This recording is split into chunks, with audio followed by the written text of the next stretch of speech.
பர்லிஸின் 12ஆம் மந்திரி பசாரானார் குவாலா பர்லி சட்டமன்ற உறுப்பினர் அபு பக்கார் ஹம்சா.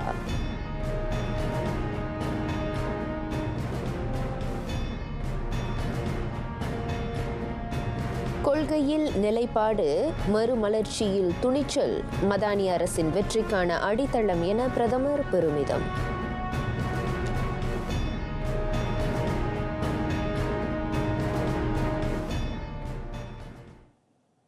வணக்கம், சலாம் மலேசியா மடானி RTM தமிழ் செய்திகள் உங்களுக்காக. உங்களுடன் நான் கண்மணி பத்துமலை. கொள்கையில் நிலைப்பாடு, மறுமலர்ச்சியை செயலாக்குவதில் துணிச்சல், மக்களின் நம்பிக்கை. மதானி அரசு இன்று பெற்றிருக்கும் வெற்றிக்கு அவையே அடித்தளமிட்டதாக பிரதமர் டத்துஸ்ரீ அன்வார் இப்ராஹிம் பெருமிதம் தெரிவித்தார்.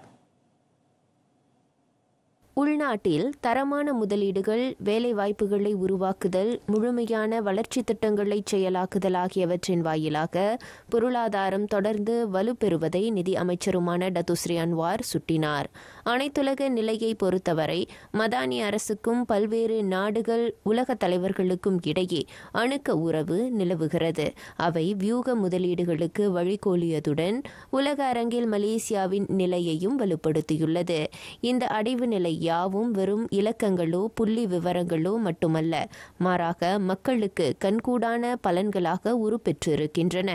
நல்வாழ்வுமிக்க குடும்பங்கள், புதிய பொருளாதார வாய்ப்புகள் தொடங்கி போட்டியாற்றல் மிக்க, உத்தரவாதமிக்க எதிர்காலம் வரை அவை ஏற்படுத்தியிருக்கின்றன. குடும்பத்தினர், நண்பர்கள், மலேசிய குடிமக்கள் ஆகியோரின் ஒருமித்த ஆதரவின் வாயிலாக மதானி அரசாங்கம் மேலும் பல படிகள் முன்னேறும் என பிரதமர் நம்பிக்கை தெரிவித்தார். நேர்மையான சேவையை தொடரும் அதேவேளை அனைவருக்கும் நியாயமான, வளமான, போட்டித்தன்மை மிக்க நாடு உருவாக்கப்படும் என டத்துஸ்ரீ அன்வார் உறுதியளித்தார். பர்லிஸின் 12ஆம் மந்திரி பசாரானார் அபு பக்கார் ஹம்சா. குவாலா பர்லி சட்டமன்ற உறுப்பினரான அவர் பர்லிஸ் ராஜா துவன்கு சைட் சிராஜுடீன் ஜமாலுல்லாயில் முன்னிலையில் இன்று மாலை பதவி உறுதிமொழி எடுத்துக்கொண்டார்.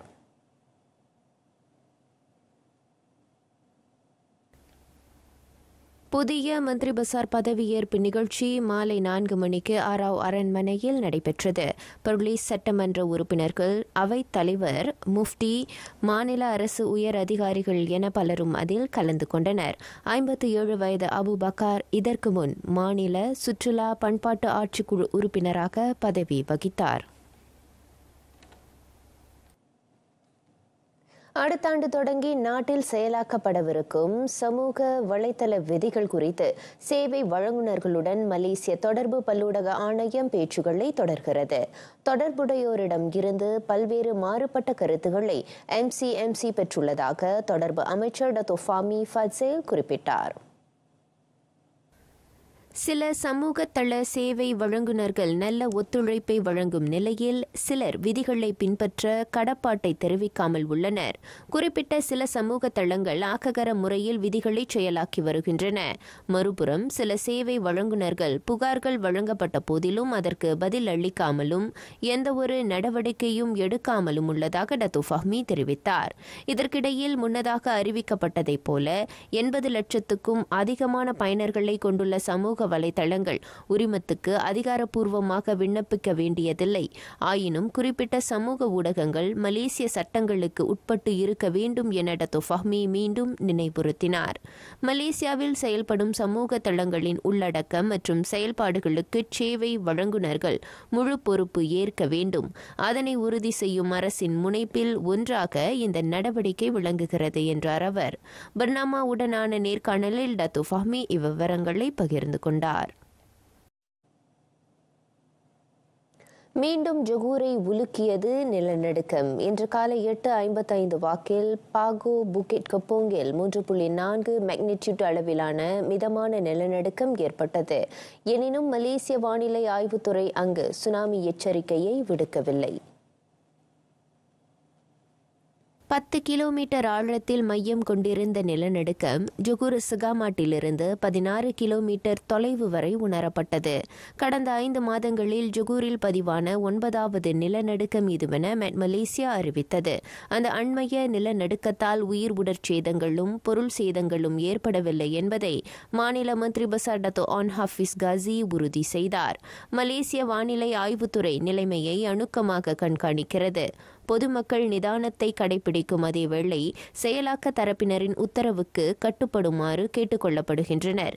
நிலையற்ற நிலப்பரப்புகளுக்கு செல்ல வேண்டாம் எனவும் அறிவுறுத்தப்பட்டுள்ளது.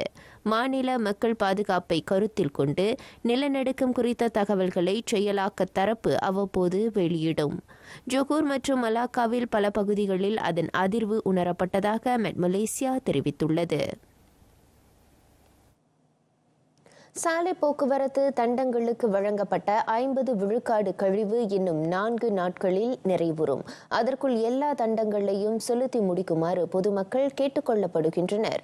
ஜனவரி தொடங்கி தண்டத் தொகையை செலுத்தாமல் உள்ளவர்களின் பெயர்கள் கருப்பு பட்டியலிடப்படும் என ஜேபிஜே செயலாக்க மூத்த இயக்குநர் டத்தோ முகமது கிஃப்லி மஹசான் எச்சரித்தார். ஜேபிஜே தண்டங்களை செலுத்தாமல் உள்ளவர்கள் அடுத்த ஆண்டு தொடங்கி ஓட்டுநர் உரிமத்தை புதுப்பிக்க சிரமத்தை எதிர்நோக்கலாம். நிலுவையில் உள்ள தண்டத்தை செலுத்த சாலை போக்குவரத்து துறை டத்தோ முகமது கிஃப்லி அறிவுறுத்தினார். நேற்று வரையில் நாட்டில் 140 கோடி ரிங்கிட் மதிப்பிலான அபராதங்கள் இன்னும் செலுத்தப்படாமல் உள்ளதையும் அவர் சுட்டினார். இந்நிலையில் 7 லட்சத்துக்கும் அதிகமான தண்ட அறிக்கைகளுக்கான தொகை கட்டி முடிக்கப்பட்டது.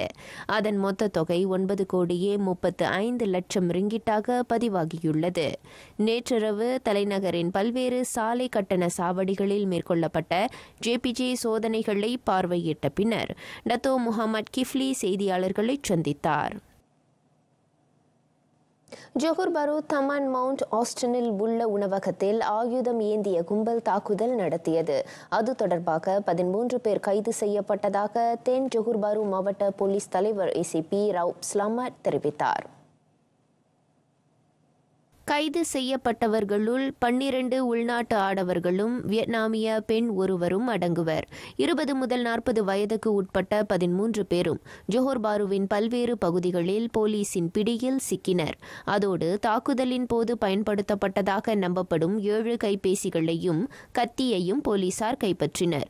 கைது செய்யப்பட்டவர்களுள் 7 இதற்கு முன்னர் போதைப்பொருள் உள்ளிட்ட பல்வேறு குற்றச் செயல்களில் ஈடுபட்டது தொடக்க புலனாய்வில் தெரியவந்துள்ளது. சிறுநீர் பரிசோதனையில் 6 போதைப்பொருள் உட்கொண்டிருந்தது அம்பலமானது. 12 உள்ளூர் ஆடவர்களும் அடுத்த ஆண்டு ஜனவரி 3ஆம் நாள் வரை 7 நாள்களுக்கு தடுப்பு காவலில் வைக்கப்படுவர். அதேவேளை வியட்நாம் நாட்டு பெண் இம்மாதம் டிசம்பர் 30ஆம் நாள் வரை 3 நாள்களுக்கு தடுத்து வைக்கப்படுவார். குற்றவியல் சட்டம் 148, 326, 1952 ஆபத்தான போதைப்பொருள் சட்டம் பிரிவு 15 உட்பிரிவு 1A ஆகியவற்றின் கீழ் இந்த சம்பவம் விசாரிக்கப்படுகிறது. இணைய குற்றங்களை அரசின் இரும்பு கரங்களை கொண்டு தடுக்கும் முனைப்பு இயங்கலை பாதுகாப்பு சட்டம் நாட்டின் இலக்கவியல் பாதுகாப்பை வலுப்படுத்துவதில் குறிப்பாக இணையத்தில் சிறாருக்கு எதிராக குற்றங்களை கையாள ஒன்சா சட்டப்பூர்வ கேடயமாக செயல்படும். இலக்கவியல் தொழில்நுட்பத்தில் ஏற்படும் முன்னேற்றங்கள் நன்மைகளை மட்டும் தரவில்லை, மாறாக மோசடிக்கான வாய்ப்புகளையும் ஏற்படுத்துகிறது. அதனால் அண்மைய சூழலுக்கு ஒன்சா சட்டம் மிக அவசியமாகிறது. இணைய பயனர்கள் பொறுப்புடன் செயல்பட அந்த இயங்கலை பாதுகாப்பு சட்டம் வகை செய்வதாக மாரா பல்கலைக்கழகத்தின் கணித கணினி அறிவியல் புலத்தின் மூத்த விரிவுரையாளர் டாக்டர் நூர் குஷைனி அவாங் தெரிவித்தார். முன்னதாக சமூக ஊடக தளங்கள் அதன் பயனர்களின் பதிவு குறித்து அக்கறை கொள்ளவில்லை.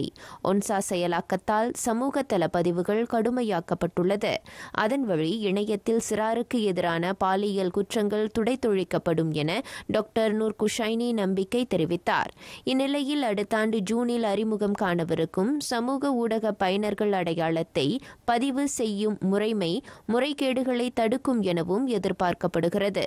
ஒன்சா சட்டத்தின் வாயிலாக பாதுகாப்பான மற்றும் பொறுப்பான சமூக ஊடக சூழலை சூழலை உருவாக்க முடியும். இந்த தடையால் சிறாரின் கல்வி பாதிக்கப்படாது. ஏனெனில் மறைமுகமாக அவர்கள் பொருத்தமான உள்ளடக்கத்தை தேர்வு செய்ய கற்பிக்கப்படுவதாக டாக்டர் நூர்குஷைனி குறிப்பிட்டார். யாமறிந்த மொழிகளிலே தமிழ் மொழி போல் இனிதாவது எங்கும் காணோம் என்றார் முண்டாசு கவிஞன் பாரதி.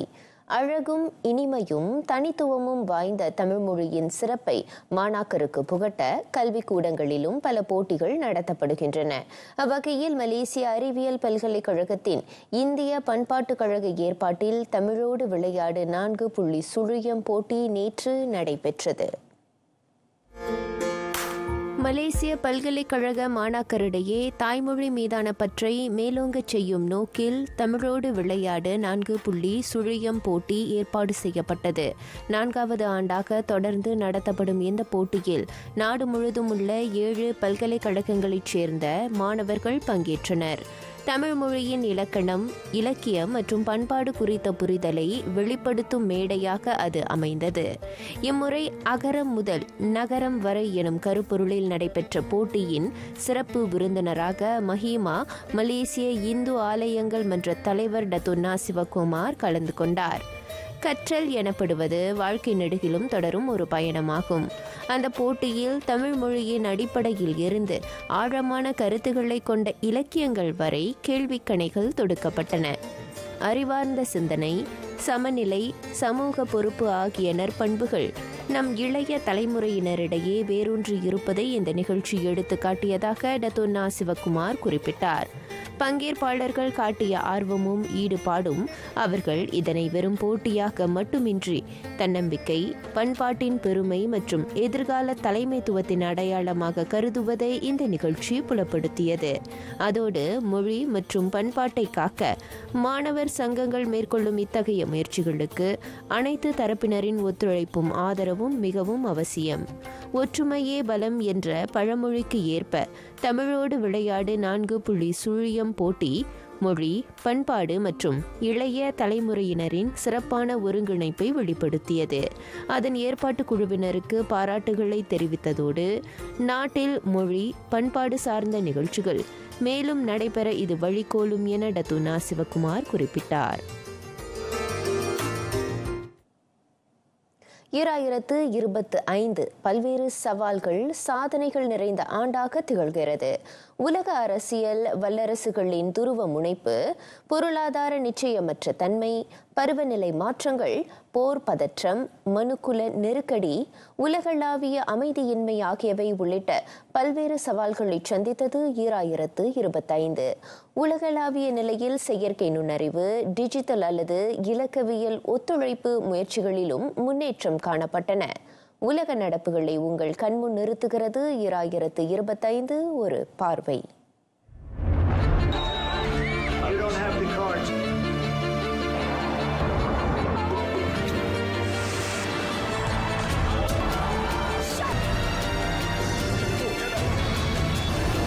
Incredible, right?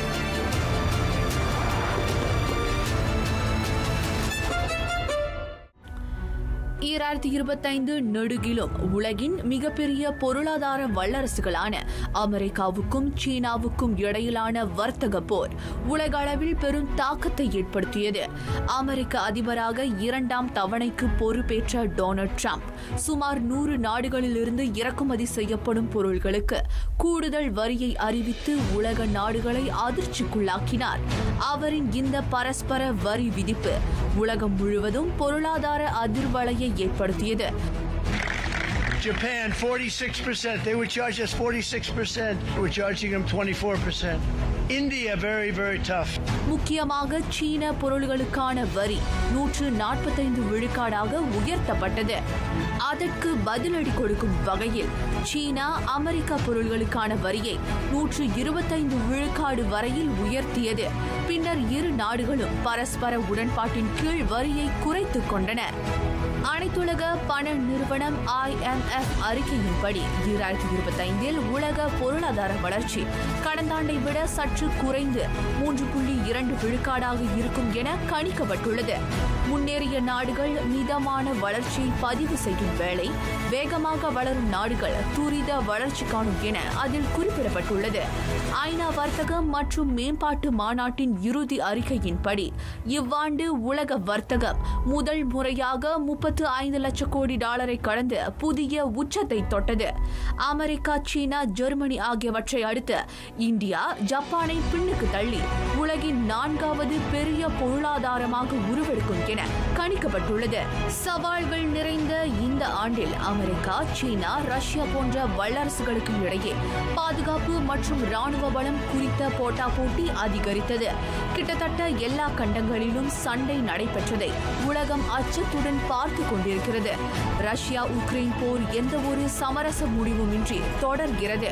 மேற்காசியாவில் காசா இஸ்ரேல் போர் வட்டாரம் மட்டுமன்றி உலகம் முழுவதும் பெரும் பதற்றத்தை ஏற்படுத்தியது. தெற்காசிய நாடுகளான இந்தியா, பாகிஸ்தானுக்கு இடையே ஏப்ரலில் போர் மூண்டது. காஷ்மீரில் பாகிஸ்தான் பயங்கரவாதிகளின் தாக்குதலுக்கு பதிலடியாக இந்தியா சிந்தூர் ராணுவ நடவடிக்கையில் அந்நாட்டு பயங்கரவாதிகள் முகாம்கள் குறிவைத்து தாக்கியது. இரு அணுசக்தி நாடுகளுக்கும் இடையிலான இந்த 4 நாள் போர் உலக நாடுகளிடையே பெரும் பதற்றத்தை ஏற்படுத்தியது. அதேவேளை தென்கிழக்காசியாவில் தாய்லாந்து, கம்போடியா எல்லை தகராற்றுக்கு முற்றுப்புள்ளி வைக்கப்பட்டதாக கருதப்பட்ட நிலையில் அங்கு மீண்டும் மோதல்கள் வெடித்தன. ஆக கடைசி நிலவரப்படி நேற்று நண்பகல் 12 மணிக்கு இரு அண்டை நாடுகளும் சண்டை நிறுத்தத்தை செயல்படுத்தின. 2025 மியான்மர் ராணுவ ஆட்சி பல நெருக்கடிகளை சந்தித்தது. இத்தகைய சூழல் 2ஆம் உலக போருக்கு பிந்தைய ஒழுங்கு முறைமை மடிந்துவிட்டதா என்ற கேள்வியையும் எழுப்பியுள்ளது. போரினால் ஒரு புறம் பெரும் பாதிப்பை மக்கள் எதிர்கொண்டிருக்கும் அதேவேளை பருவநிலை மாற்றத்தினால் ஏற்பட்ட பேரிடர்களும் மக்களை ஒரு கை பார்த்தன என்றே கூற வேண்டும். பழி கேட்கிறதா பருவநிலை மாற்றம்?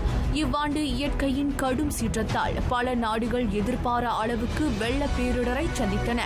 மலேசியா, தாய்லாந்து, வியட்நாம், இந்தோனேசியா ஆகியவை கனமழையினால் பாதிக்கப்பட்டன. சின்யார் மற்றும் கோத்தோ சூறாவளிகள் கொண்டு வந்த அடைமழை இந்தோனேசியாவில் ஆச்சே உள்ளிட்ட சில பகுதிகளில் பெரும் வெள்ளத்தை ஏற்படுத்தியது. அவற்றில் சில கிராமங்கள் தடம் தெரியாமல் அழிந்தன. டிக்வா சூறாவளி இலங்கை வரலாற்றில் மிக பெரிய பேரிடரை கொண்டு வந்தது. அங்கு 25 மாவட்டங்கள் பாதிக்கப்பட்டன. இந்தியா, இமாச்சல பிரதேசத்தில் பெய்த அடைமழை பெருத்த சேதத்தை கொண்டு வந்தது. அங்கு மட்டுமே 45 மேக வெடிப்புகளால் பெரும் வெள்ளம் ஏற்பட்டது.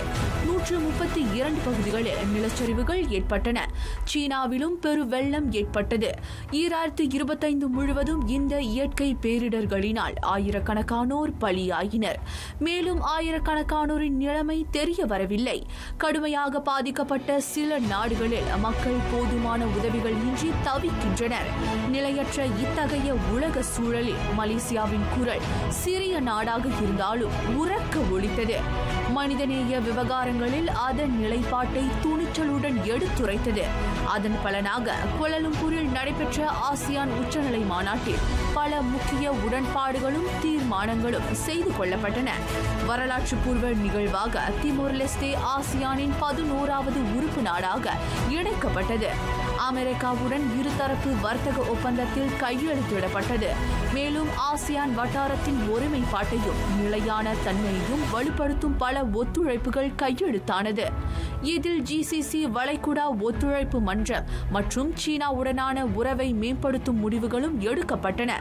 முன்னதாக பிப்ரவரியில் துபாயில் நடைபெற்ற WGS 2025 எனப்படும் உலக அரசாங்க உச்ச மாநாட்டில் செயற்கை நுண்ணறிவின் தாக்கம் மற்றும் எதிர்கால ஒத்துழைப்புக்கான பாதைகள் வகுக்கப்பட்டன. இந்த ஆண்டு உலகில் நிச்சயமற்ற சூழல் நிலவினாலும் பிறக்கவிருக்கும் 2026 உலகில் அமைதியும் சுபீட்சமும் நிறைந்த ஆண்டாக இருக்கும் என்ற எதிர்பார்ப்புடன் வரவேற்போம்.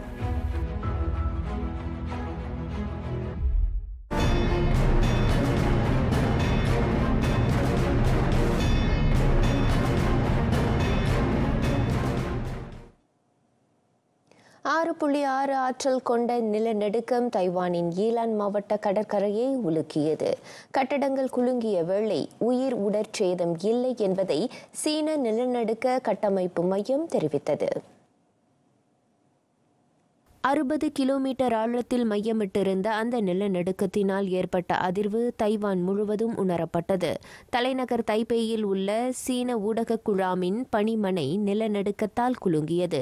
மின் விளக்குகள் வேகமாக ஆடிய வேளை கதவுகளும் காலதர்களும் அதிர்ந்தன. நிலநடுக்கத்தை அடுத்து தைவானின் பல்வேறு பகுதிகளில் ரயில்களின் வேகம் குறைக்கப்பட்டது. அந்த தீவு நாட்டில் உள்ள 3 அணு மின் ஆலைகளும் பாதுகாப்பாக இருப்பதாகவும் தெரிவிக்கப்பட்டுள்ளது.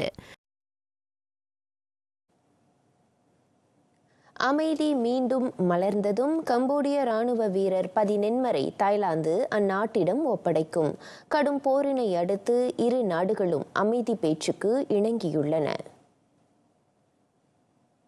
தாய்லாந்தின் சந்தாபுரியில் தாய்லாந்து கம்போடியா இடையில் பொது எல்லை செயற்குழு கூட்டம் நடைபெற்றது. அப்போது போர் நிறுத்தத்திற்கு இரு நாடுகளும் உடன்பட்டன. உள்நாட்டு நேரப்படி நேற்று நண்பகல் அது நடப்புக்கு வந்தது. இரு தரப்புகளும் 72 மணி நேரத்திற்கு அதனை கண்காணிக்கும் என தெரிவிக்கப்பட்டுள்ளது. பிணையாளியரை விடுவிக்க இரு தரப்புகளும் இசைந்தன. நிலைமை அங்கு அணுக்கமாக கண்காணிக்கப்பட்டு வருவதாக அதிகாரிகள் கூறினர். மியான்மரில் சுதந்திரமாகவும் நியாயமாகவும் தேர்தல் இன்று நடைபெற்றது. முந்தைய அரசை கவிழ்த்த ராணுவம் அதனை நடத்தினாலும் அது நீதி வழுவாது நடத்தப்பட்டதாக ராணுவ அரசாங்க தலைவர் உறுதியளித்தார். மியான்மர் முன்னாள் தலைவர் ஆங் சான் சூகியின் மக்களாட்சியை 2021 பிப்ரவரியில் கவிழ்த்து ராணுவம் நிர்வாகத்தை கைப்பற்றியது. அங்கு தேர்தல் நடத்தப்பட பல்வேறு தரப்புகள் வலியுறுத்திய நிலையில் இன்று அங்கு மக்களாட்சி நடைமுறைக்கு ஏற்ப ஆளும் ராணுவ அரசாங்கம் தேர்தலை நடத்தியது. 3 கட்டங்களாக அங்கு தேர்தல் நடத்தப்படுகிறது. முதற்கட்ட தேர்தல் பலத்த பாதுகாப்புடன் இன்று நடைபெற்றது. உள்நாட்டு நேரப்படி யாங்கோன், மண்டலே போன்ற நகரங்களில் காலை 6 மணிக்கு வாக்குச்சாவடிகள் திறக்கப்பட்டதும் மக்கள் வாக்களிக்க தொடங்கினர். 2ஆம் கட்ட தேர்தல் இன்னும் 2 வாரங்களில் நடைபெறவிருக்கும் நிலையில் 3ஆம் மற்றும் இறுதிக்கட்ட தேர்தல் ஜனவரி 25ஆம் நாள் நடத்தப்படும். ராணுவத்திற்கு ஆதரவான union solidarity and development party கட்சிக்கு பேராதரவு கிட்டும் என எதிர்பார்க்கப்படுகிறது. ராணுவ ஆட்சியை அது மீண்டும் மலரச் செய்யும் என அரசியல் நோக்கர் கருதுகின்றனர். ஏறக்குறைய 5 கோடி மக்கள் தொகை கொண்ட மியான்மரின் மக்களாட்சி முறைமை உள்நாட்டு போரினால் சிதைவுற்றது. யுக்ரைன் தலைநகர் கீவில் ரஷ்யா தொடுத்த தாக்குதலில் 2 கொல்லப்பட்டனர். நூற்றுக்கணக்கான ஏவுகணைகள், ஆளில்லா விமானங்கள் ஆகியவற்றை பயன்படுத்தி மாஸ்கோ படை தாக்குதல் மேற்கொண்டது. 4 ஆண்டுகளாக தொடரும் போருக்கு முற்றுப்புள்ளி வைப்பது குறித்து அமெரிக்க அதிபர் டொனால்டு டிரம்புடன் யுக்ரைன் அதிபர் விளாடிமிர் ஜெலன்ஸ்கி பேச்சு நடத்த முடிவெடுத்திருந்த நிலையில் அந்த தாக்குதல் மேற்கொள்ளப்பட்டது. அதில் சிறார் 2 உள்ளிட்ட 46 பேர் காயமுற்றனர். எரியாற்றல் வசதிகள், மக்கள் இருப்பிடம் ஆகியவற்றை குறிவைத்து 500 ஆளில்லா விமானங்கள், 40 ஏவுகணைகளை பயன்படுத்தி மாஸ்கோ தாக்கியதாக டிரம்பை சந்திக்க புளோரிடாவிற்கு சென்று கொண்டிருந்த அவர் தெரிவித்தார். யுக்ரைனின் எரியாற்றல் தளங்கள் தாக்கப்பட்டன. அதனையடுத்து அதன் தலைநகர் முழுவதும் பாதுகாப்பு கருதி மின்சாரம் துண்டிக்கப்பட்டது. அதனால் கீவில் வாழும் மக்கள் 10 லட்சத்துக்கும் மேற்பட்டோர் மின் வசதி இல்லாமல் அல்லலுறுகின்றனர். ராணுவ தாக்குதலை எதிர்கொள்ள ஏமனுக்கு சவுதி அரேபியா தலைமையிலான கூட்டணி தோள் கொடுக்கும். கையகப்படுத்திய பகுதிகளிலிருந்து அமைதியாக வெளியேறும்படி கிளர்ச்சி படைகளை அது எச்சரித்தது. ஹட்ராமவுட் பகுதியில் கிளர்ச்சி படைகளை குறிவைத்து சவுதி அரேபியா வான் தாக்குதல் தொடுத்தது. அதனூடே அந்த எச்சரிக்கையையும் அது விடுத்தது. பிரிவினைவாத தரப்புகளின் வன் செயல்களால் அந்த பகுதியில் அமைதி மறுமலர்ச்சிக்கான முனைப்புகள் தோல்வி அடைவதாக அந்த கூட்டணி தலைவர் தளபதி துர்கி அல் மல்கி கூறினார்.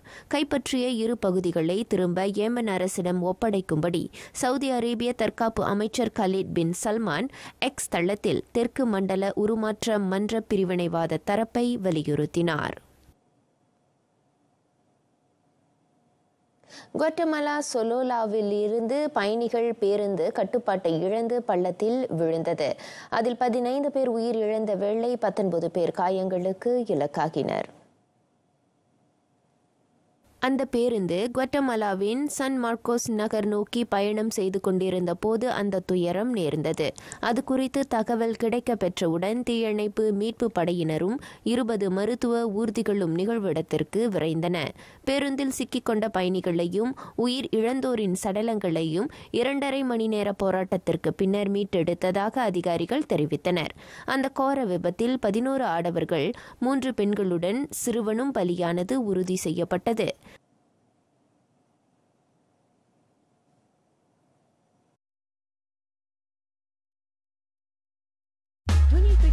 Sedang berubah. Persoalannya, adakah anda sudah bersedia? Jangan risau. MyMahir oleh Telengkop kan ada merokai kerjaya berpotensi terkini. Temui laluan yang sesuai dengan kemahiran anda. Kenal pasti apa yang diperlukan untuk melangkah lebih jauh. Bina kerjaya yang kekal relevan hari ini dan masa depan. Semuanya ada di MyMahir oleh Telengkop. Layari www.mymahir.my untuk maklumat lanjut.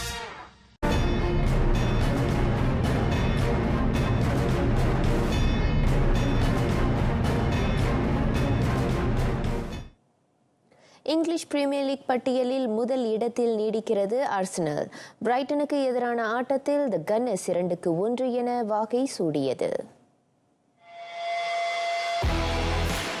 பிரைட்டனை தமது சொந்த அரங்கில் வரவேற்ற ஆர்சனலுக்கான முதல் கோலை 14ஆம் நிமிடத்தில் புகுத்தினார் Martin ஓடெகார்ட்.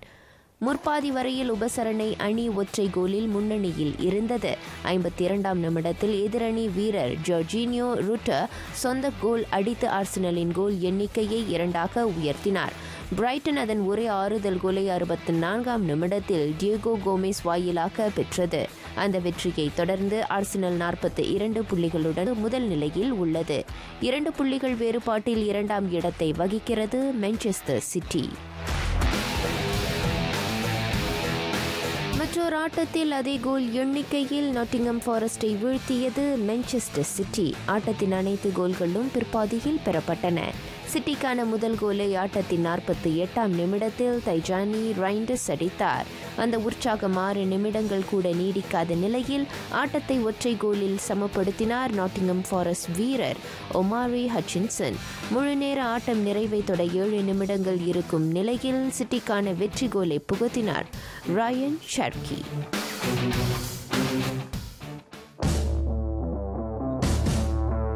Premier league பட்டத்தை வெல்வதில் ஆர்சனலுக்கும் சிட்டிக்கும் தொடர்ந்து நெருக்குதலை அளிக்கிறது ஆஸ்டன் வில்லா. செல்சியை அதன் சொந்த அரங்கில் சந்தித்த அவ்வணி 2-1 என வெற்றிக்கனியை பறித்தது. முற்பாதி ஆட்டத்தை தனது முழு கட்டுப்பாட்டில் வைத்திருந்த ப்ளூஸ் அதன் ஒரே கோலை 37ஆம் நிமிடத்தில் ஜவ் பெட்ரோ வாயிலாக பெற்றது. மாற்று ஆட்டக்காரராக களம் இறக்கப்பட்ட ஒலி வாட்கின்ஸ் 63ஆம் நிமிடத்தில் விழாவுக்கான முதல் கோலை புகுத்தி ஆட்டத்தை சமப்படுத்தினார். அந்த இங்கிலீஷ் வீரரே தமது அணிக்கான மேலும் ஒரு கோலை புகுத்தி விழாவின் வெற்றியை உறுதி செய்தார். தற்போது பிரீமியர் லீக் பட்டியலில் ஆர்சனலுடன் ஒப்பிடுகையில் 3 புள்ளிகள் வேறுபாட்டில் நிர்வாகி உனை எமரி வழிகாட்டலில் இயங்கும் அவ்வணி 3ஆம் நிலையில் உள்ளது.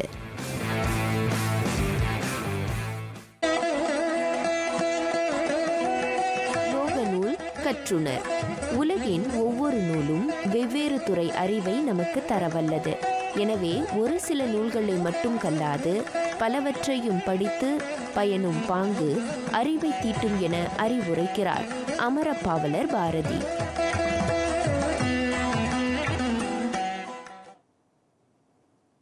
நிறைவடைகின்றன RTM தமிழ் செய்திகள். எங்களோடு இணைந்ததற்கு நன்றி.